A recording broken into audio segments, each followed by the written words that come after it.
बेटा आज का हमारा जो टॉपिक है वो है मुक्त ऊर्जा, जिसे कहते हैं इंग्लिश में हम लोग फ्री एनर्जी। ठीक है, क्या कहते हैं इसको हम लोग? Free energy. ठीक, अब ये होता क्या है? उदाहरण के लिए आपने कहा ये एक तंत्र है या एक सिस्टम है या फिर आपके अनुसार एक निकाय है। इस निकाय के अंदर जो कुल ऊर्जा है जिसका नाम था आंतरिक ऊर्जा, याद हो तो आपको, ठीक है, उस आंतरिक ऊर्जा में अगर हम दाब आयतन ऊर्जा भी जोड़ दें, क्या जोड़ दें हम लोग? दाब आयतन ऊर्जा, तो वो बन जाती है एंथैल्पी। क्या बन जाती है? एंथैल्पी। मतलब सिस्टम के अंदर जो अधिकतम ऊर्जा है उसका नाम क्या है? एंथैल्पी है। क्या है? एंथैल्पी। अब इसमें से आपने क्या करा, इसमें से कुछ ऊर्जा के मात्रा को बाहर निकाला और उस ऊर्जा की मात्रा को बदल दिया किसमें? कार्य में।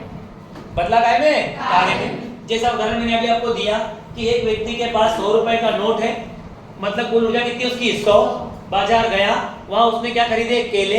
केले का प्राइस कितना था? 20।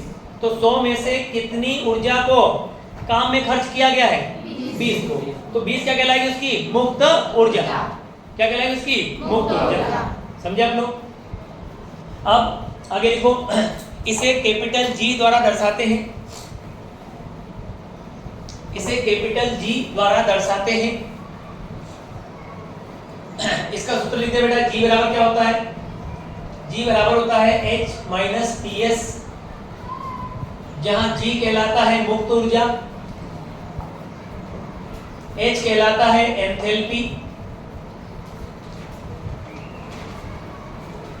और T कहलाता है परमताप और S कहलाता है एंट्रोपी, जो आपने कल पढ़ा था।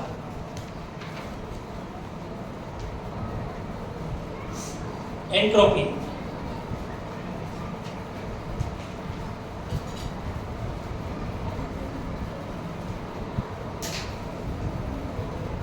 अब आगे देखिए आप लोग,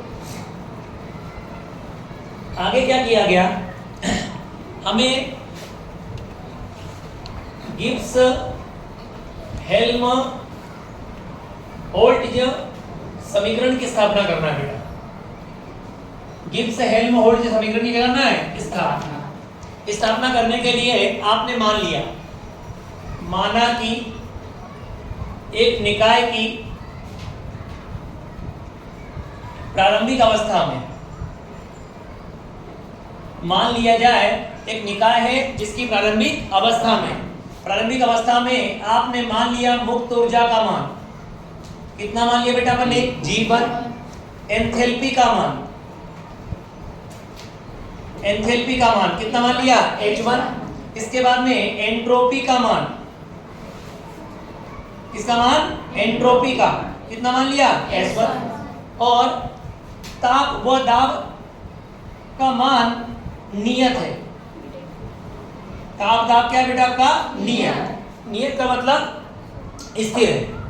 नियत का मतलब स्थिर है। सिस्टम पे कोई भी काम हो या ना हो, लेकिन उसके तापमान में और दाब में कोई परिवर्तन नहीं होता है, तो उसे हम लोग कहते हैं नियत, कांस्टेंट, फिक्स है आपका। और ताप जो है वो नियत ताप कितना है इसका? T, और नियत दाब कितना मान लिया बेटा अपन ने? P। अब इसलिए प्रारंभिक अवस्था में, इसलिए क्या होगा? प्रारंभिक अवस्था में अगर हम मुक्त ऊर्जा का मान ज्ञात करें इस सूत्र की सहायता से, G बराबर है H माइनस TS। इसमें G का मान निकालते हैं कब? प्रारंभिक अवस्था में। तो प्रारंभिक अवस्था में G1 का मान कितना होगा? H1 minus TS1। इसको देंगे समीकरण नंबर A। क्या देंगे इसको अपने? समीकरण नंबर A।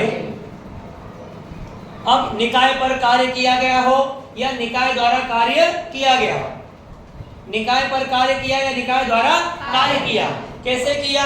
तो जो निकाय था, मान लिया आपके पास ये निकाय था, इस निकाय को आपने बाहर किसी स्रोत से जैसे Q ऊष्मा दी, क्या दी अपन ने? Q ऊष्मा। तो ये निकाय इसकी अंतिम अवस्था में पहुंच गया। कहां पहुंच गया? अंतिम अवस्था। और अंतिम अवस्था में परिवर्तन हुआ बेटा। अंतिम अवस्था में क्या हुआ? परिवर्तन। काय में होगा? मुक्त ऊर्जा में। फिर कायम होगा एंथैल्पी में, फिर कायम होगा एंट्रोपी में, लेकिन ताप और दाब में नहीं होगा क्योंकि वो कैसा है, नियत है। तो अंतिम अवस्था में जो मुक्त ऊर्जा थी उसका मान हो गया बेटा यहाँ पे G2, एंथैल्पी का मान ये कितना हो गया H2, एंट्रोपी का मान ये कितना हो गया S2। अब मुक्त अवस्था में क्या होगा, अगर हम मुक्त अवस्था में G का मान निकालें तो मुक्त अवस्था में इस सूत्र से क्या निकाले, G का मान क्या हो जाएगा, ये G2 बराबर क्या हो जाएगा H2 माइनस TS। समीकरण नंबर क्या देंगे 2। अब तुम्हें निकालना है मुक्त ऊर्जा परिवर्तन। क्या निकालना है तुमको, मुक्त ऊर्जा परिवर्तन। अब मुक्त ऊर्जा परिवर्तन निकालना है तो इसके लिए समीकरण 1 को घटाएंगे किसमें से, समीकरण 2 में से। किसमें से, समीकरण 2 में से। अब 1 को घटाना है 2 में से तो गणित के अनुसार घटाने काम करते हैं तो पहले समीकरण 2 लिखना पड़ेगा, G2 बराबर H2 माइनस TS2। फिर लिखेंगे समीकरण नंबर 1 G1 बराबर H1 माइनस TS1। और घटाने का मतलब है कि साइन क्या करना है, चेंज। साइन चेंज करोगे तो यहाँ ऊपर क्या है प्लस, क्या हो जाएगा माइनस, यहाँ पे क्या है प्लस, क्या हो जाएगा माइनस, यहाँ पे क्या है माइनस, क्या हो जाएगा प्लस। अब G2 माइनस G1 इन दोनों का अंतर, केमिस्ट्री में अंतर का मतलब होता है डेल्टा। दोनों का डिफरेंस क्या होगा, डेल्टा। G1 G2 का अंतर कितना होगा बेटा आपका, डेल्टा G बराबर निकाल लिया। H2 और H1 का भी डिफरेंस अंतर निकालेंगे, कितना जाएगा डेल्टा H माइनस, अब यहाँ माइनस है और यहाँ पे क्या है प्लस। प्लस और माइनस के पास से कॉमन लिया अपन ने माइनस, ठीक है, तो यहाँ प्लस बचेगा और यहाँ क्या बचेगा माइनस। दूसरा अपन ने यहाँ से t भी कॉमन ले लिया, क्या कॉमन ले लिया t। जैसे t कॉमन लोगे तो ऊपर बचेगा बेटा H2 माइनस S1 और H2 माइनस S1 का जो डिफरेंस है वो निकाल लेंगे आराम से आप लोग। ये हो जाएगा T डेल S। इस समीकरण को कहते हैं गिब्स हेल्महोल्ट्ज़ समीकरण। इसका नाम क्या होता है, गिब्स हेल्महोल्ट्ज़ समीकरण। उतार दो।